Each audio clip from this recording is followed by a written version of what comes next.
देखा के प्यार वाला सपना कि हम बताइयो दुख भेले कतना।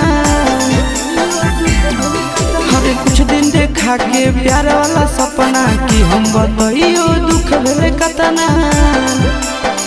ओकरे चलती बाबू के पैकेट से पैसा वो चोर लिया रे मोरा अखिया नींदो नहीं।